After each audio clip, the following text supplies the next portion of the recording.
Welcome back to Killer Fun, where we explore the intersection of crime and entertainment every other week. I'm Christy. And I'm Jackie. And we're so glad that you're back with us today. Merry Christmas. Merry Christmas. It's Christmas. We celebrate. It's really great, fun holiday time. And yes, it is. We, every year, do the same thing for our episode that comes out near-ish Christmas. Near-ish.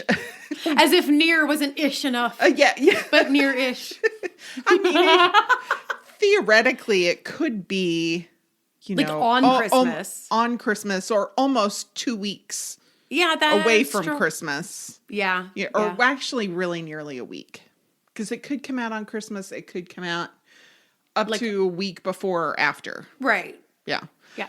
But there's some wiggle room. So it's near-ish Christmas. Near-ish. I like it. I think the term is fantastic. Oh, well, thank you. I coin it. It's now our term. Okay. Killer Fun, near-ish. Near-ish. You heard it here today. Cheers. Oh, I have to drink. It's just coffee. But yep. I still have to drink it. We have a whole bunch of submissions and we really appreciate it. And there's gnomes. Yay! Actually, homicidal maniacs flying all over the country, all over the United States. And this one's going in an envelope. He will be in the mail shortly. Yay! But yeah. I'm so excited for all of these awesome stories That's right. that we have in front of us today that we're going to read. Let me tell you, there's some humdingers in here. Ooh, that's exciting. Because, we bring ours. Right, exactly. And mine's personal this year. Personal. Yes. I love the personal ones. But it may be a bit of a... oh, okay. A little less humdinger-ish. Oh, that's okay. But it's true. Okay. And it happens, and we need to talk about it. Okay. Okay. I can't wait to hear, but let's listen to the listener ones. Would you like to go first, or would you like me to go? Okay, I will go first. Okay, go ahead. Okay. This is from Brittany. Brittany says, in 2015 in Concord, North Carolina, well-known tow truck business owner Bubba Edwards, Bubba Edwards got himself into some hot water. As a 60-year-old man who ran Bubba's Towing and Lockout, you'd think he'd be smart enough not to murder his girlfriend, Donna Marie, and you would be wrong. The two had been dating, and Donna had become fearful of Bubba towards the end of their relationship. He had threatened that if he couldn't have her, no one could. Sadly, in July 2015, he made good on his threats. Her skull had evidence of blunt force trauma, and she was likely dead before he poured diesel fuel on her body and lit it on fire. Bubba. The thick black smoke caused by the accelerant caught the attention of an off-duty police officer. They had to identify her body by one of the only parts not burned, her foot, that thankfully had an identifying tattoo. Bubba tried to kill himself, and this is in air quotes, but he used such a small caliber weapon that he just succeeded in removing his uvula. Wow. 3 weeks before his long-awaited trial, Bubba pled guilty and will almost certainly spend the rest of his life in jail. Good riddance, Bubba. Good riddance. Did he really think that the diesel fuel-soaked body wouldn't create a smoke that would draw attention? I mean, he couldn't... Well, I was about to say something ugly, but this individual is not smart. He's ugly. His behavior, no matter how he looks physically, his behavior has proved him to be an ugly person. Yes, ugly person. So he has lost the right to be portrayed in a better light right now. Yeah, he couldn't even figure out how to kill himself. Or he didn't really want to. He was trying to get sympathy. Maybe. Who knows? That would be my guess. He did the whole thing. I mean, didn't he watch Fight Club? I mean, probably not. Or he did and didn't internalize any of He did not learn the lesson. That's right. First scene, last scene. Hello. If you don't know what I'm talking about, go watch Fight Club. And then listen to our episode on it. And then you'll understand why I'm talking about that right now. Yeah. Wow. Okay. Bubba. Katie. Our community was rocked by the disappearance and murder of pregnant teacher Laura Wallen in September 2017 here in Maryland. Laura didn't show up for the first day of school, and people began looking for her right away. Her parents and boyfriend, Tyler Tessier, did media interviews pleading with Laura to come home and or any would-be captors to set the social studies teacher free. But Tyler's participation in the interviews was a calculated strategy to get him to make a mistake. He was the primary suspect in her disappearance. Laura had learned that Tyler, with whom she had thought she had a contentious but monogamous relationship, had a fiancé in a nearby town. Laura sent a text to the other woman, who also believed herself to be in a monogamous relationship with Tyler, trying to understand the nature of their relationship without being confrontational. Before Laura could get answers, Tyler took her to a friend's farm in Damascus for an adventure. Laura texted her sister about it, going so far as to send a photo of the field she would be found in just a few days later. Tyler tried to cover up the murder by sending texts to Laura's sister, which were tonally different from her normal texts, suggesting that Tyler wasn't Laura's baby's father. Too bad he misspelled the name of Laura's ex, whom he was trying to frame. Tyler didn't get to see his day in court just hours before his trial for murder was set to begin in 2018. Tyler hung himself in his jail cell. Wow. What is it?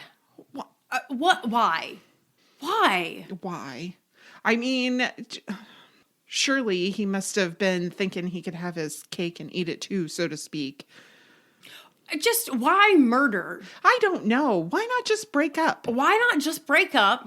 And some people are just so afraid of that kind of conflict. Yeah. That they will murder people.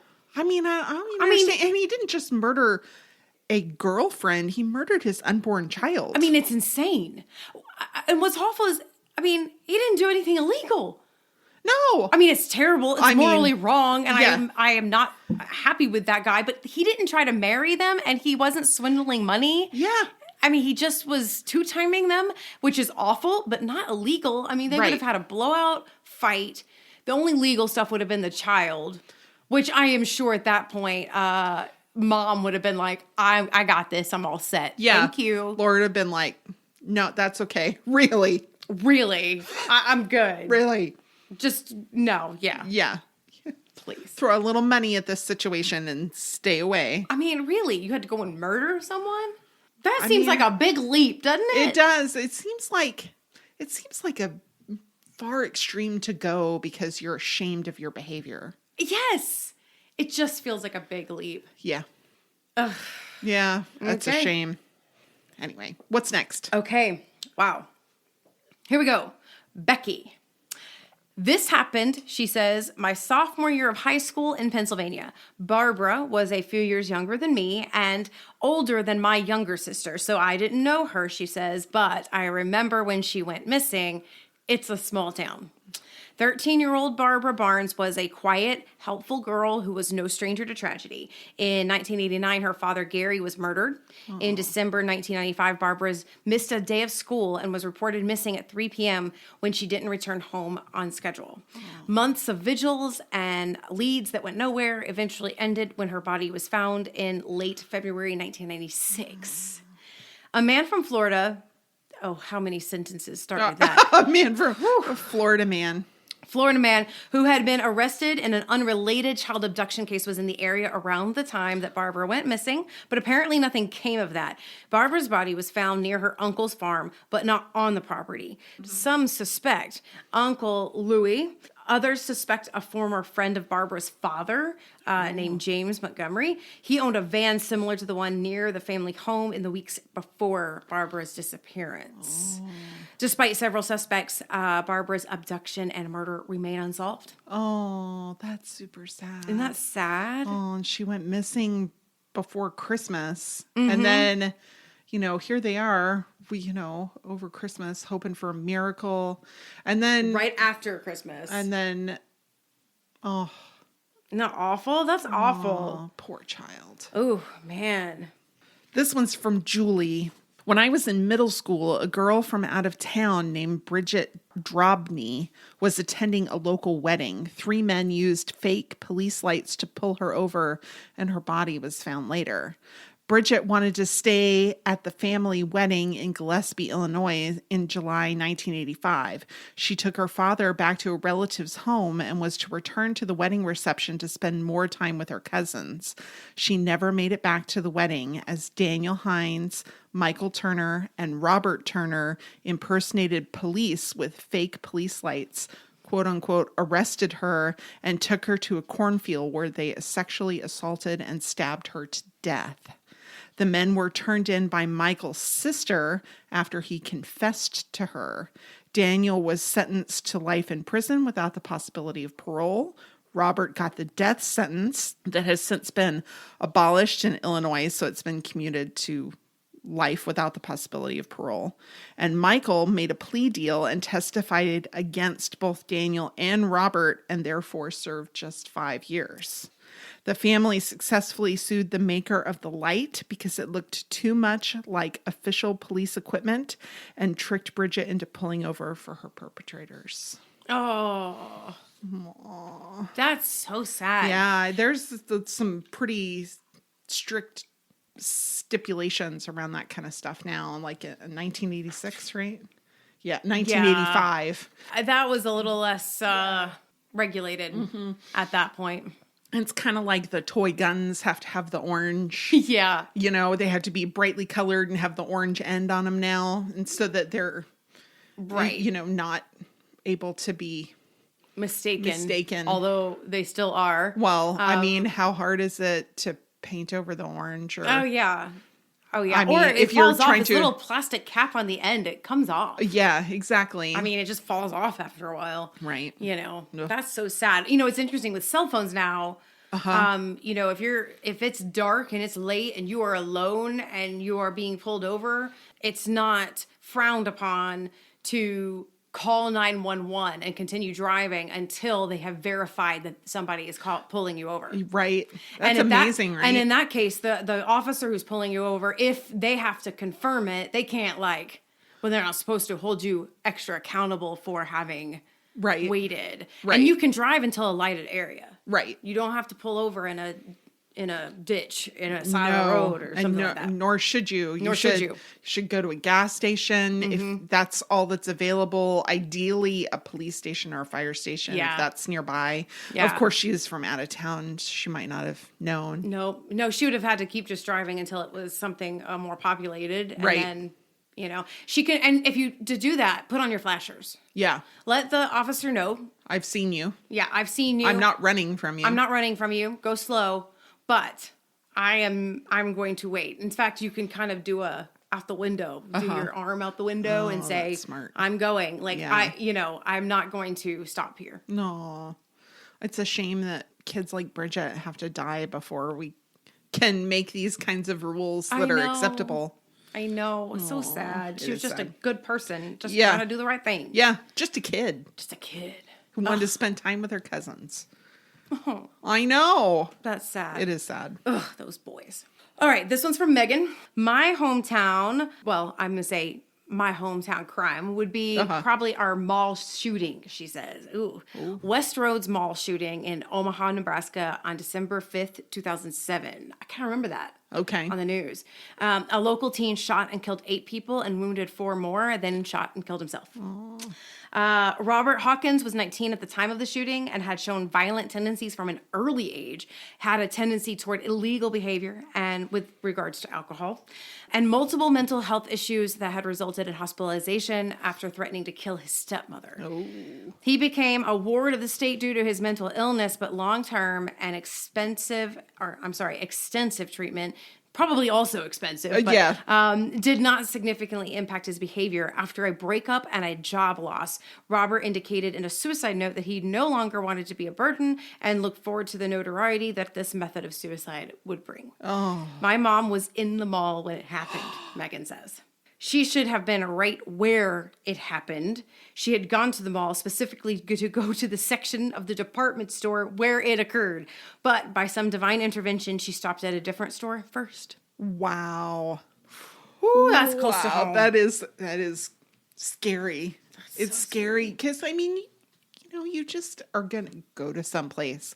I need to go to this place to do this thing, and next thing you know, somebody's firing shots, and Random is such a hard thing to deal yeah, with. well, it really is because it's not like there were two people in the mall who got into an altercation and it just happened. Right. It's not like an escalation. No, he went to do this and to just take out unsuspecting people. Wow. And that's sad. That's is hard. sad. That's one of the things our officers try to train for, like, Oh yeah. as far as handling suicides that are homicide suicides. Like he said, the notoriety from this type of suicide, it's a thing. And our crisis intervention training that our officers do here in San Antonio covers this, like covers how, if they can get there in time, right? Right. Or, at least know how to handle or prevent. You really can't hardly prevent it, but I mean, to do what you can. Right. But there's some interesting training, but it is sad because it's so random that you, like I said, can't really predict it enough to really prevent it, even if you can intervene and try to de-escalate and, Right. all of that. Right. Ugh. Well, it's especially hard when there's not a lot of warning signs. Like the shooter in Las Vegas a few years ago, his warning sign was that he bought a bunch of guns. Yeah. Like, I mean, there was other things probably going on, but that was the one that maybe they could have caught. But even that, there's nothing illegal about buying guns. No. It's legal in the U.S. So he was doing it all legally, and he didn't have any issues with the police prior to that. Yeah. So how many people buy a bunch of guns and don't go shoot up places? Well, I mean, probably Far more. Probably, yeah, exactly. These things become warning signs in hindsight, which is why they're so hard to identify. Right. I mean, a person like that, though, with that level of mental illness and aggression, maybe that's a little bit more. But how do you? I mean, right. Like, do we say, because you've had mental illness, you're not allowed to purchase weapons? I mean, maybe that's the way it should be, but it's not. It is actually for certain illnesses. Yeah, but I mean, actually, I'm surprised he got a gun. Well, and he may not have gotten that one legally. Well, he was only like 19, right? So maybe he was a juvenile when a lot of that stuff happened. So that stuff couldn't enter into his adult record. Maybe not. Yeah. Or he just didn't get it legally.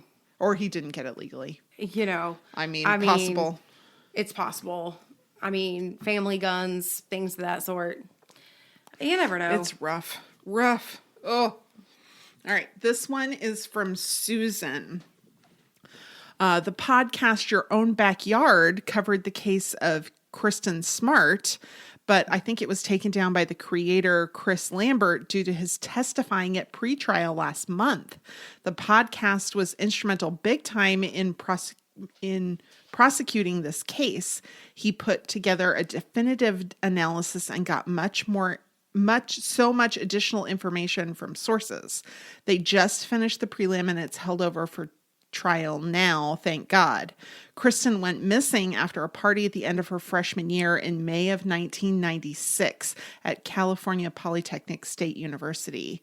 3 other students were helping her get back to her dorm after this party. Paul Flores lived in a dorm close to Kristen's and assured the other 2 students that he would get her to her room safely. That was the last time anyone saw her. She was declared dead in absentia in 2002, and it wasn't until April of 2021, after the podcast did investigative reporting, that Paul Flores and his father, Ruben Flores, were arrested in connection with Kristen's death. I am following the case. It's happening in my town. I lived here when she went missing and for many years since. I work in retail and recently had to deal with Ruben. Horrifying.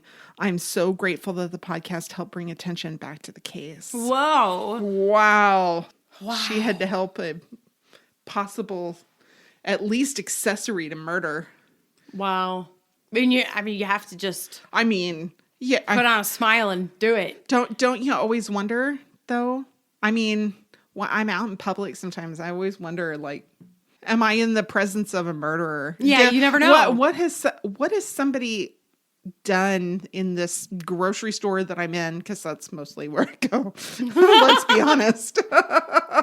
That's the place I go most often, as I always wonder, like, these people, they all seem nice. But you don't really But know. you don't really know. And it's a little troubling sometimes. I try not to think about it too much. Don't think about that but too every much. once in a while, it just like comes in and you let the thoughts wash over you. And you take a deep breath and then you go back to your list. Right. And probably my murder podcast that I'm listening to. Yeah, probably.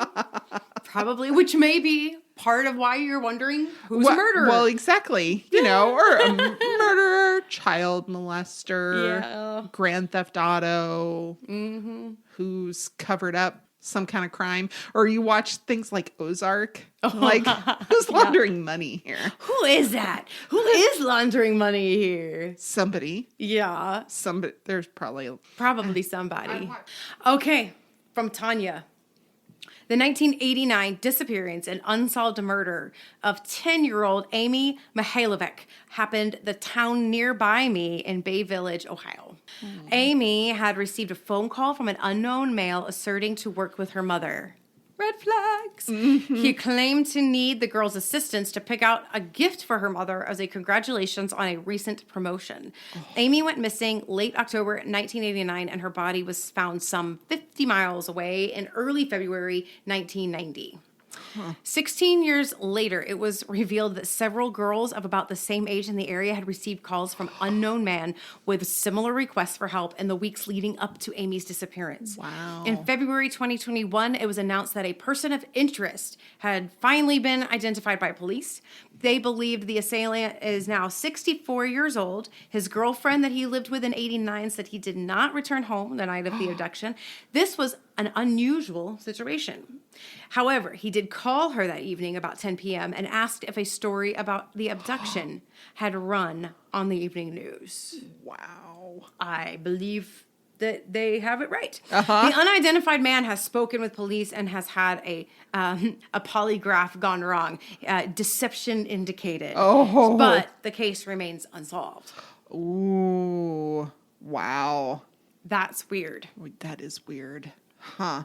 So in other words, deception indicated, and we have some forensic evidence, but it's not enough to quite throw this. Yeah, I don't know that. Jail. I mean, I don't know that there's any evidence. Oh, did it I don't not know. say? It didn't say okay. really that there's evidence, but they said that basically circumstantial. Okay. Right? Like he didn't return home that night. That was unusual. Yeah. He called and asked about it. And he has and then on the polygraph, there was deception indicated. But that's not enough to prosecute. No, unfortunately. Oh, poor baby. Poor baby. Boy, what a ruse. Yeah. Gosh. All right. This one's from Molly. I lived about 5 houses down from where the husband of a house daycare worker had rigged a bomb to her car in San Diego. At first, investigators were unclear if it was a mechanical problem or a bomb, but it was definitely the latter. Connie Hoagland was in the vehicle when it exploded, and she was ejected from the car. She survived, but had serious injuries. Whoa. Wow. Police looked at every angle since Connie was well liked in the community with no known enemies. The family was deeply in debt, and Connie's husband, Larry, was frequently traveling for work to try and keep them afloat. Initially, Larry denied having anything to do with the bombing, but still had a confession to make. He was having an affair. It turns out that the out-of-town quote-unquote jobs were really a cover for him to travel to Pennsylvania to meet up with his high school sweetheart. Mm-hmm. He rededicated himself to his wife after the accident, but it was a ruse. Yeah, you don't say. He sent his lover texts and a photo from the hospital where Connie was recovering not 40 minutes after pledging fidelity to his wife. The girlfriend didn't know that Larry was planning to kill his wife. But planting the bomb was something that Larry absolutely did, and this is not his first attempt. What? Investigators found evidence of an attempt to set off a different type of pipe bomb 2 weeks prior to the successful attempt. Larry was convicted of premeditated murder and 3 counts related to using an explosive device. He is serving serving a sentence of life in prison plus 13 years. I had a hard time picking my kid up from the after-school program because of how close it was to the school. We had to spend the night in a motel because while they hadn't evacuated, they weren't letting people into the neighborhood. My kid, who was then about 9, asked me to drive slowly by the news vans and crews the next night because he thought we could get on the news. Oh, jeez. Wait. I'm confused, though. Okay. I thought she survived. She did. So he was convicted of murder? I think conspiracy to commit murder. Premeditated murder. Maybe somebody else died too. I'm sure it must have been premeditated murder attempt. Maybe. Yeah. Well, whatever. Whatever. Behind bars, good riddance to you. Yeah. Yeah, I guess she did live, but not. Oh, sorry. Oh, that guy, though. I mean, wow. a pipe bomb. I mean, really, first of all. And then second of all. Okay, how basic. I mean let's be really, how basic. And you had to practice that. And it didn't go well. And just leave your wife. Yeah. Just do it. Yeah. Just leave. Right. You don't have, just leave. I mean, there's big debt. So maybe he was thinking, I could kill my wife and then I'll have to get a divorce and get insurance. And then I get to start my life anew. With all the sympathy of being a widow. Oh, yeah. Instead, he gets to go to jail for the rest of his life. Yay. Which is where, which is where he ought to be. Yes, where he ought to be, for sure. Wow. So this one's from Jennifer. The Bicycle Man. This is an awesome start. The Bicycle Man went missing without a trace in September 2007. Aww. Don Dietz was a shy, quiet man who, despite having a car, was called the Bicycle Man because of his affinity for the transportation mode. He was often seen pedaling around Saranac, Michigan. I hope I pronounced that correctly. A small town near Grand Rapids. After leaving the... how do you say this? Oh, Myers. Is it Myers? Mm-hmm. I knew as soon as you said it, it's got the M. It's a grocery store, Myers. Myers. I mean, it's something you've seen written 1,000 times, right? But I don't live there, so I never say it. Uh-huh. It's like when people move here and they go, Heb? Yeah. No, the Heb? No, don't say Heb. That's a slur. Not. Don't say that. That's right. It's H-E-B. H-E-B. H-E-B. So, after leaving Myers, not H-E-B, Don went missing. He took almost nothing with him, including his prescription glasses that he had left at home. Don, again, since he was both shy and frugal, got haircuts just twice a year. Don had saved somewhere in the neighborhood of $450,000 and had been looking to invest it. At his haircut, he told his barber that he feared for his safety as someone was keen to have Don invest his money with them. Ugh. The person with the investment opportunity, yeah, that phrase right there, investment opportunity on the ground floor, had become demanding and threatening, but Don did not mention the person's name to the barber. 11 days after Don's appearance, Rami Iqbal Saba tried to forge Don's signature and withdraw the nearly $500,000 to an account in his native Lebanon. He had already cashed thousands of dollars worth of checks between the date Don went missing and the day he was caught. Another man with a heavy accent called Don's brother and pretended to be Don with a far-fetched story to try and get help moving the money. When the man couldn't answer the most basic of questions, he hung up. The identity of this man is not known. Mm-hmm. Saba ended up being charged with mail fraud, bank fraud, and aggravated identity theft, but these are not officially connected with Don's disappearance. A friend of Saba, whose name I'm not going to attempt to pronounce, we're going to call him Mr. R, flew to Grand Rapids shortly after Don's disappearance. Both men were eventually charged in Don's murder, though. Mr. R was first convicted in Don's death, but the judge presiding over the case overturned that verdict, stating the case solely rested on the fact that he was friends with Saba. Okay. He did end up serving 5 years for conspiracy to commit murder for hire, but he maintains his innocence. Saba converted to Islam while in jail and opted to represent himself on charges of kidnapping resulting in death and conspiracy to commit murder for hire. He is currently serving 32 years in jail. Don's body has never been found. Oh. Okay, so judges can just overturn a verdict? Yeah, they can. They can just overturn things. They don't even have to agree with a jury. A jury could say what they say, and the judge can overturn it. What's the point of the jury trial? Well, I mean, seriously, what is the point of a jury trial if a judge can just say, you got it wrong? I mean, yeah.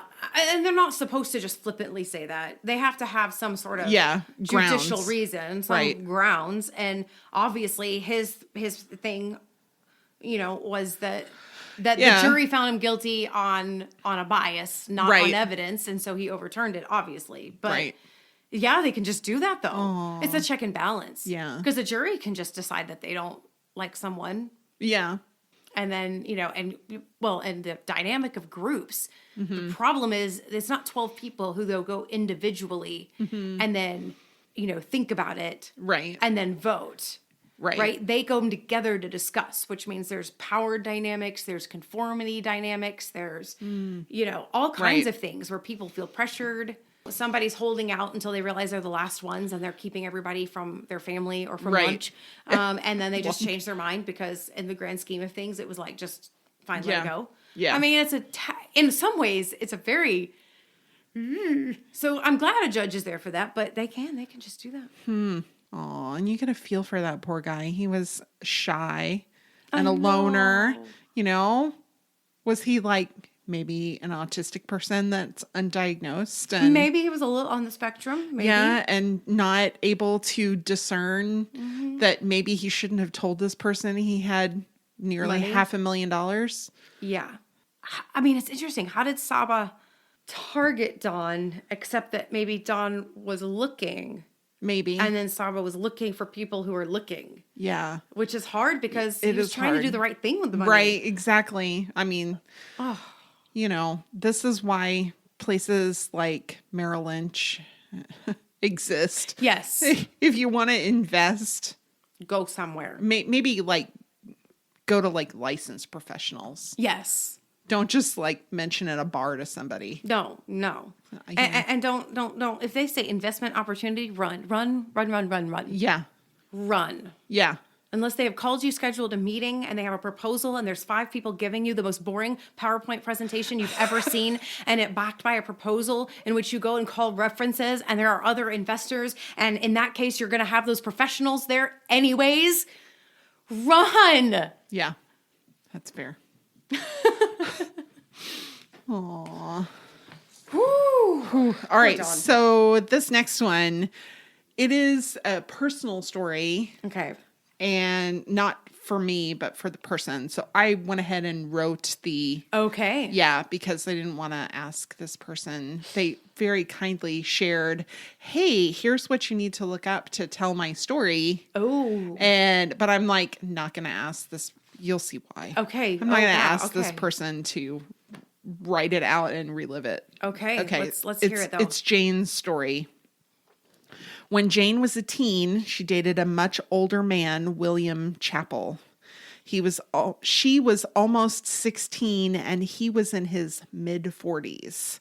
He was caught and convicted of molesting a child in Jane's family, and the family had testified against him in court. He was free on bond, awaiting an appeal, and extremely unhappy about the situation. William initially tried to retaliate by burning down the family home. He was dismayed to learn he'd done a poor job, and the home sustained little damage, and none of the family was injured. At this point, Jane moved out of the family home. In retaliation and in an effort to keep Jane's family from getting any money from an unrelated settlement, William hatched a new plan. 2 guns, ammunition, a silencer, wire cutters, and a crowbar, and dark clothing, including a ski mask, were what he needed to finish the job. In the home, he demanded money to make it look like a botched robbery. He then shot Jane's parents multiple times. Jane's sister was asleep in the house. She had not awakened during the altercation because of the silencer. William mistook her sleeping form to be Jane, as Alexandra, the sister, had taken Jane's room when she moved out. He shot and killed her. William was executed in 2002 for the murders, but maintained his innocence about indecency with a child, a charge that upset him so much he committed murder. We wish peace to Jane and her family who have carried this for so long. Rest in peace to her parents, Martha and Albert, and her sister, Alexandra. Oh my gosh. Yeah. It was really like I was like, she was like, my hometown murder is my family. I'm like, holy moly. I'm like, well, I'm not going to ask you to write that down and send it in. But I'm thankful that she shared that with us. I know. I mean, hard. Just and she tried to move out of the family home to keep them safe, and then still couldn't. That's scary. No. That's scary. Oh my gosh. I would say if you're 15 or 16, somebody in their 40s is maybe too old for you. It's just, a little... I know that's the way sometimes things happen still and the way they've happened in the past. But, even just a few years older when you reach adulthood, that kind of age gap is somewhat less troubling. But as a fairly middle teenager. Yeah. That's a red flag. It's a red flag. You hate to put ages. You don't want to be judgmental. But on the other hand, there are some common sense sort of red flags here. Mm-hmm. And well, I know a number of couples where there's quite big age gap. Yeah, there's quite a disparity in their age. Mm-hmm. But disparity? I think disparity is what I was trying to say. I'm not trying to disparage couples who have a large age gap, but a disparity in their age. So. Yes. We will not disparage those with a... That's right. Now I can't say it. That's all right. A disparity in their age. Yeah. Yes. I understand. Yes. That's what I was trying to say it. That's all right. You don't have to. Yeah, I'm not. It's fine. Wow. Yeah. Jane. Yeah, poor Jane. Yeah. Poor Jane. But, we acknowledge your family. Yeah. Rest in peace. Yeah. Wow.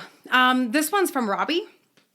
A few weeks ago, a young woman in our neighborhood, a couple streets over, was murdered in her driveway by a psycho stalker. Oh. In July 2020, Tanya Delafeld was shot and died in front of her home in Columbus, Ohio.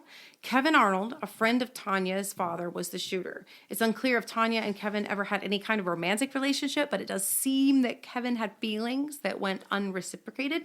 Kevin had grown increasingly aggressive with his stalking behavior, and Tanya had made efforts to get a protective order in place. It was denied due to lack of evidence.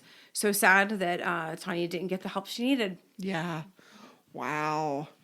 God, that's the thing is you can't just get protective orders because you want one. No. But sometimes just the fact that you want one means you really need one. It's true. Then there's also, how much do protective orders really protect you? Protect. I mean, you can have a protective order and the person can still come after you. Almost it's just a way to put something on the books in case something goes wrong. Right. To make sure justice is done after the fact. Or even if you have to call the police and say, this person is near me, I have a protective order against them. Maybe they'll take it a little more seriously and come out. Yes. Oh, man. All right. That was your last one, right? That was my last one. I have one more. Okay. All right. This one's from Athena. Albert Turgano was a music teacher in San Antonio, Texas, and disappeared in 1986. The 29-year-old was last seen at a bar, the Zigzag Club, on a summer Saturday night with 4 servicemen, 2 Army, 2 Air Force. Albert lived with his grandparents, and when he didn't return home on Sunday, they filed a missing persons report first thing on Monday morning. The day the report was filed, fraudulent activity was found on his credit card.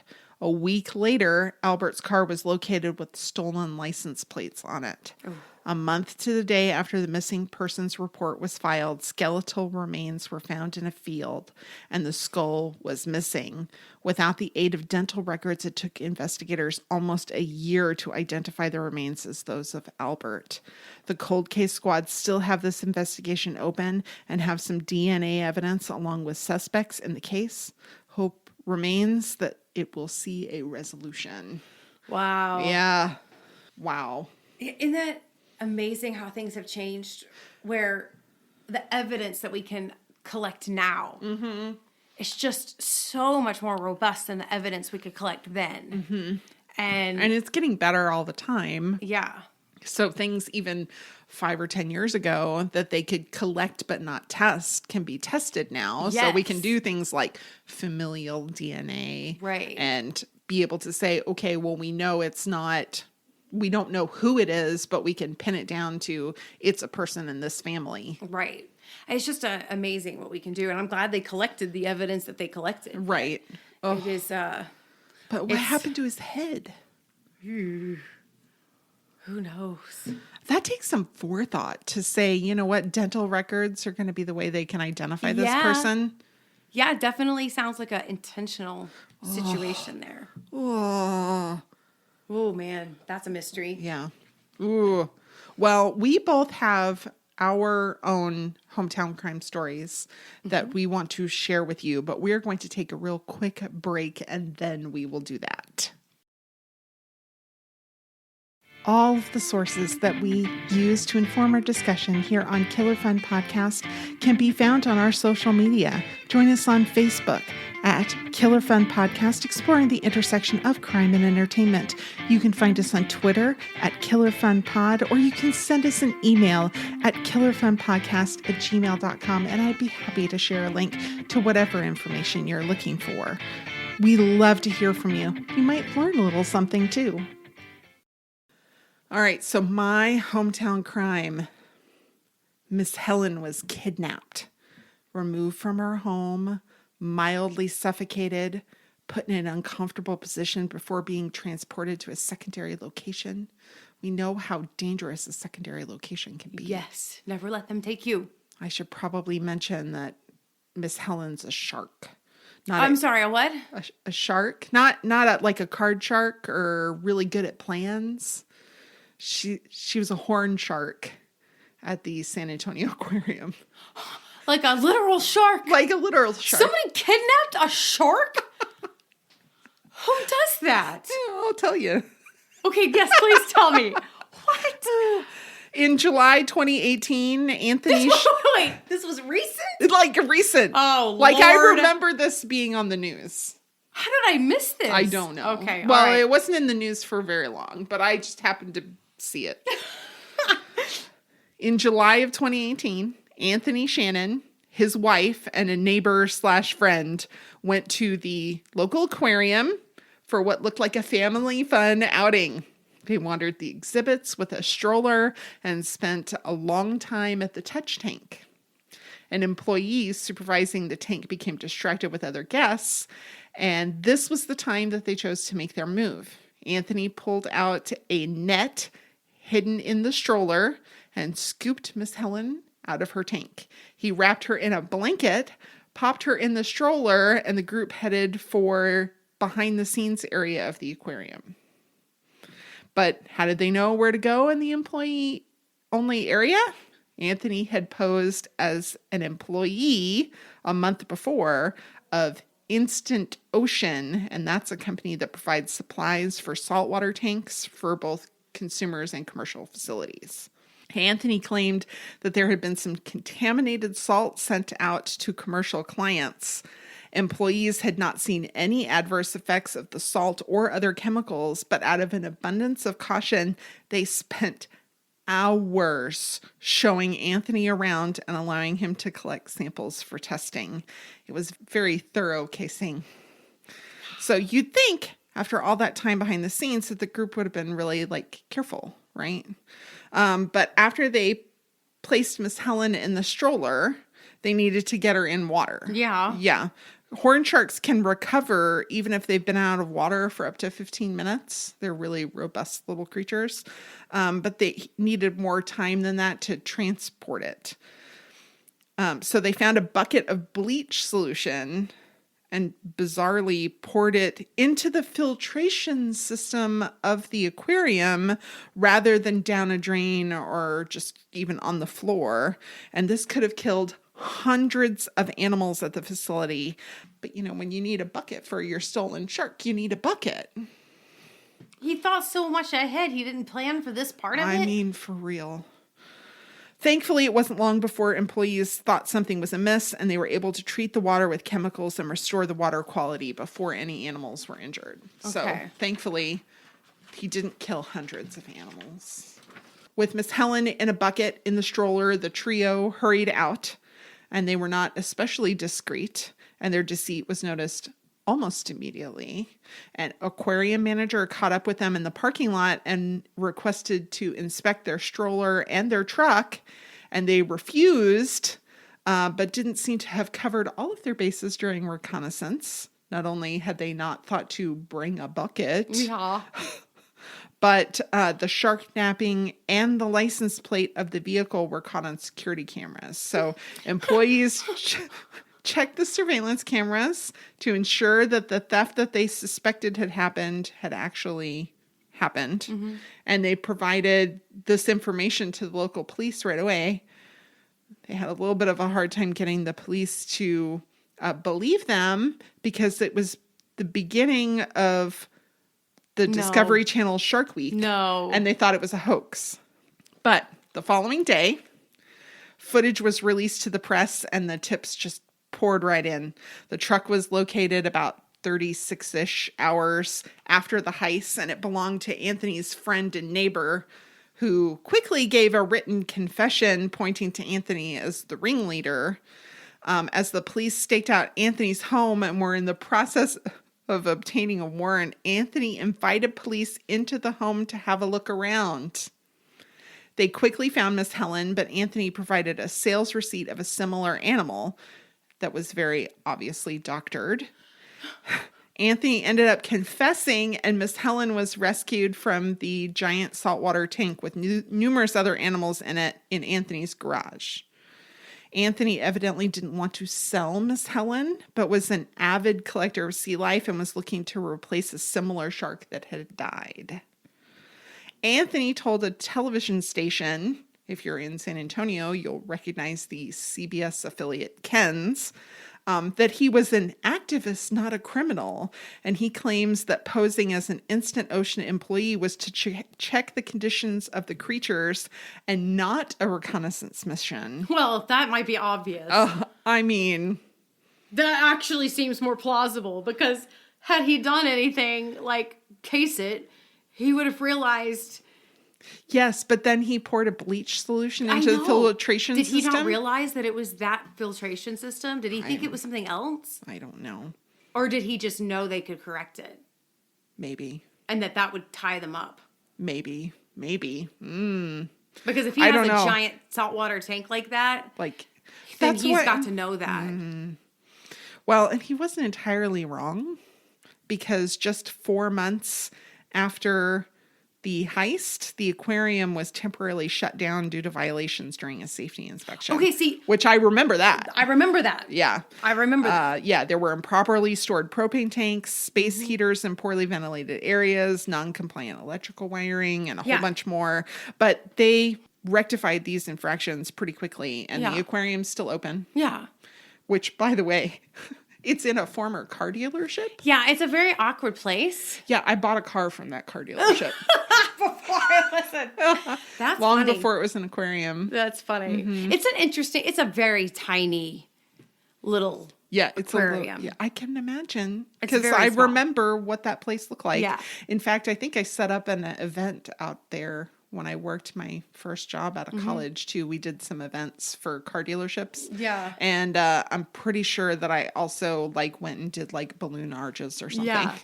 It's a very tiny little aquarium. Yeah. And, it's okay. This is what it's built for. Moms to take kids in strollers to keep them occupied for a day. That's all. Yeah. That's all. And you can't even really spend a day. I mean, it's really just, a few hours, Yeah. but between breakfast and nap time. Yes. It's that kind of trip, which is great. Don't get me wrong. It's just, that's what it is. Yeah. So Anthony was arrested and charged with theft of less than $2,500 because Miss Helen was valued at about $2,000 at the time. And it was a felony that qualified him for state jail, as he had 2 prior theft convictions. Oh, man. But I couldn't find out what the sentencing was in this case, but he hasn't been in the news in the 3.5 years since. Well, there you go. But that was the kidnapping of Miss Helen. Miss Helen. Oh, what a trooper. Poor Miss Helen. What a trooper. Yeah. Wow. I wonder if Miss Helen is still down there at the aquarium. I don't know. There was kicking it. there was a lot of consternation about that particular aquarium and how they sourced their creatures. Yes, that was a whole thing too.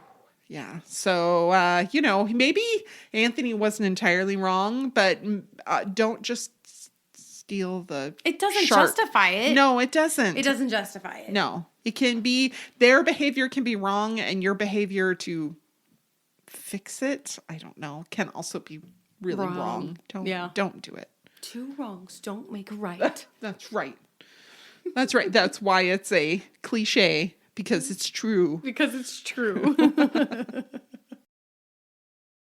All right. So my little crimey story is personal, actually. Okay. This happened to us. So it's funny that you're talking about life that is not human.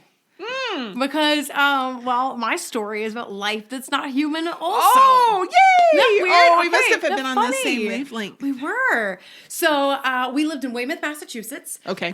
It was thankfully summer, which meant it was like 68 degrees. Yeah, so beautiful. Yeah. It was beautiful, but Cooler than Texas Yes. in December of 2021. Yeah. As a Georgia girl moving up there, I didn't think it really qualified as summer, but I digress.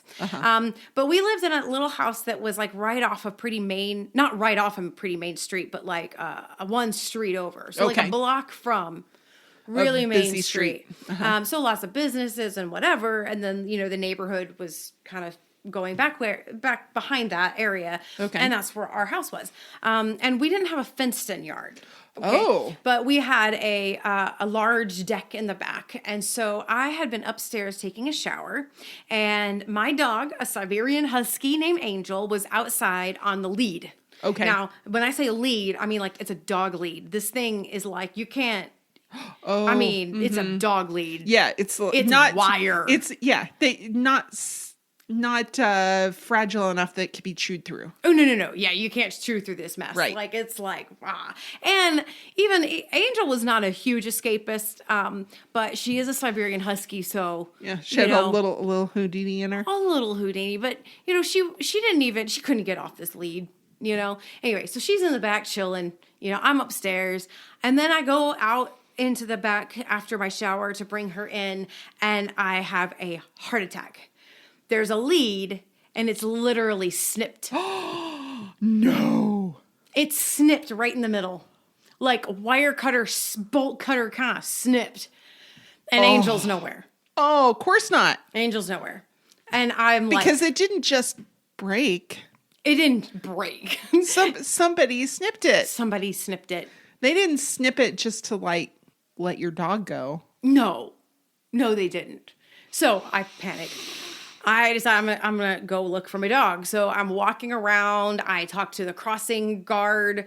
There's no school, but for some reason there was always cops there, and at this one crossing area and doing traffic when it needed, overriding the light. Okay. Anyway, I had done some rounds. I talked to somebody. The cop says, "Oh, a Siberian Husky? I did see somebody walking a Siberian Husky. They went that way." I go that way. I find somebody who is hanging out with a cigarette outside of a business. And I'm like, "Hey, when you took a break earlier or recently, did you see that?" "Oh yeah, I saw a Siberian Husky." So I am on her tail. Right. And I am chasing it down, and I see there's a vet.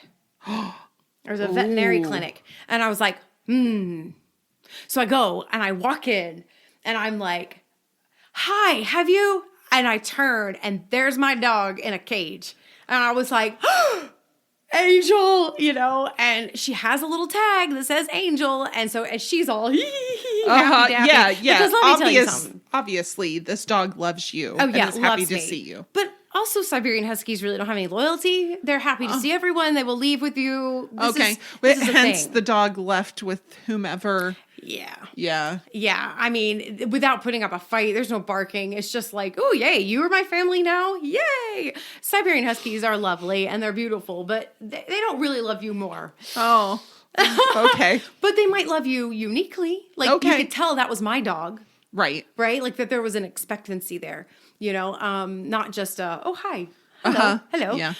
Anyways, and she was like, what are you doing? I was like, this is my dog. And I said, thank you so much. Somebody snipped her out of my backyard and I've been chasing her everywhere. And I found people who pointed me this way. And then I just took a chance and walked in. And she was like, how do I know that?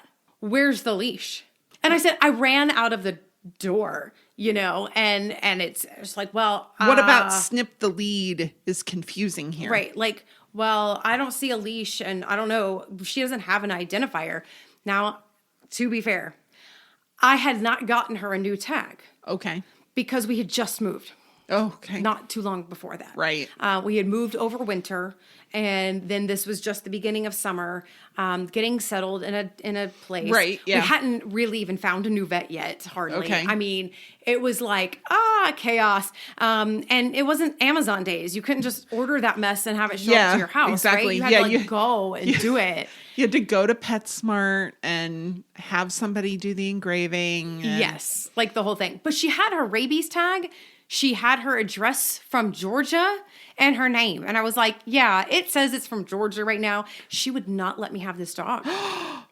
She was so difficult about it. Well, you should have gotten this. And I was like, yes, I totally understand that. But we just moved here. I really hung with it for a little while, but she kept giving it to me. And so I know that my attitude started getting a little, and I just finally opened the cage. Like, I wasn't going to just open the cage because this is her place of business. Right. She's just being cautious. But when it became clear that things were a little suspicious, I just opened the door and I grabbed the dog. And I was like, well, can I borrow this lead right here that you have? It was like one of those, rope yeah. things that they have, the little simple ones. Not and great, she was like, well, I was, thank you. With all of my Georgia, bless your heart accent that I really hadn't quite dropped. So it sounded probably more something like this. Thank you. Can I borrow this? I appreciate it. And I really turned it on. And that's when she finally was like, get out of my store. Yeah. And so I took my dog home. So wow. So do you think that the person had sold that dog to her? Yeah. Because these were cages out front, in front, like I'm going to sell this dog? The adoption area, not like. Now, I mean, if somebody comes in and goes, hey, this dog was running random, around and whatever. Okay, I could see them just using whatever cage is available, but. Yeah, but she gave you such a hard time about it. She gave me such a hard time about it. She didn't give me just a hard time well, make sure you get this, you get that. And by the way, we're a vet. Would you like us to do this? Would you like us to do that? We sell those here. Have you found a vet yet? There was no sales.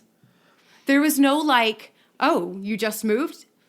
Well, then maybe we ought to make an appointment here. You live down the street. It's walkable. How wonderful. Let's get her a tag now. Yeah, let's just do that right now. It was take the dog and get out. Yeah, because this clinic buys dogs to resell. I was going to say adopt out, but they're not adopting it. Adopting. I think for sure what happened was that somebody knows that they'll pay some money for a really good dog and that they'll turn around and sell them, as lost dogs. This dog was lost. I don't know. Anyway, I mean, it's all conjecture. Right. However, Siberian Huskies, in certain years have been number one on the list of stolen animals. And sometimes they're just in the top 10. Okay. But they're always there. They're always in the top 10. Well, because they're always beautiful. in the top. Yeah. And they're easy and to they're steal. Easy. Yes. Because I was they're just gonna say, hi. Because they don't love you more. Now, what I hope is that the guy who snipped the lead got a burn on his fingers because, you know what I'm going to tell you also about Siberian Huskies? You clip a lead, they're going to take off also. Oh, there you go. Shing, mush. And so I hope that he was holding on to that lead and snipped it and had to chase her down. Well, I bet the $300 that the vet paid him for that, for your dog. Boy, she is pissed. She is pissed that you found your dog. Oh, she was so pissed. And I don't know what it was.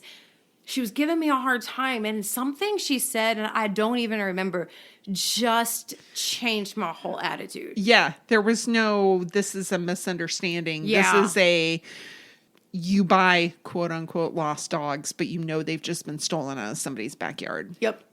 Something changed because all of a sudden I was like, I'm taking my dog. And I'm taking your leash. Bye-bye now. Yeah, because you didn't return that leash. Heck no. And you know what? They didn't come looking either. No, they did not. Please.